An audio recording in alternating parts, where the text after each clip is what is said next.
good morning. Halata naman na antok pa ako. Lagi kasi ako nagpupuyat sa gabi kaya ayan, hirap na hirap akong gumising. Alas 5 ng madaling araw ako gumigising at 5:30 naman ako babangon sa aking higaan.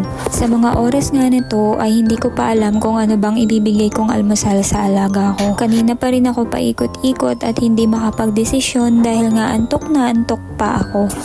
Binigyan nga pala ako ng pizza kahapon ng aking among babae pero hindi ko siya kinain. Kaya ang gagawin ko ay ipapakain ko na lang sa alaga ko at magfa-fry na lang ako ng isang itlog. At sasamahan ko rin ito ng kalahating baso ng chocolate milk. Habang ibinabasta ko ang magiging almusalan ng aking alaga ay ipagbabasta ko rin siya ng snacks na babaunin niya sa eskwela.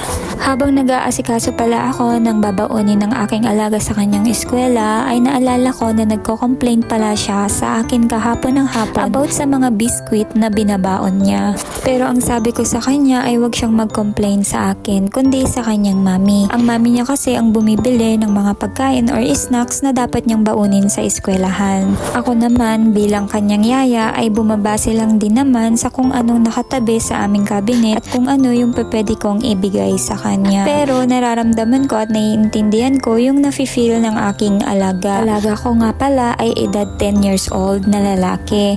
So ang binibili kasi ng amo kong babae ay puro pang toddler kaya alanganin sa kanya yung mga lasa ng mga binibigay ko sa kanyang baon para sa school niya. So ayun nga, after ko maibasta yung babaunin niyang snacks sa school ay sinilip ko muna ang aming living room. Tinignan ko kung may mga kalat ba na naiwan sila ma'am kagabi na kailangan kong ligpitin bago ko gisingin ang aking alaga. So tuwing umaga, ganito na ang aking nagiging routine. Magliligpit muna ako bago ko puntahan ang aking alaga sa kanyang kwarto at gisingin.